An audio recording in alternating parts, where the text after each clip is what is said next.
صبح کو قرآن پڑھا کرو، کیونکہ صبح کے وقت قرآن کا پڑھنا فرشتوں کی حاضری کا موقع ہوتا ہے۔ اور بعض حصہ شب میں بیدار ہوا کرو اور تہجد کی نماز پڑھا کرو، یہ شب خیزی تمہارے لیے ایک اضافی عمل ہے۔ امید ہے کہ اللہ تم کو مقام محمود پر فائز فرمائے۔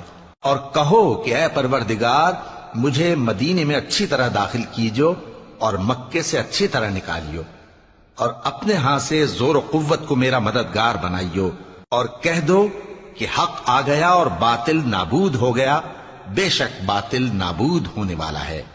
اور ہم قرآن میں وہ چیز نازل کرتے ہیں جو مومنوں کے لیے شفا اور رحمت ہے، اور ظالموں کے حق میں تو اس سے نقصان ہی بڑھتا ہے۔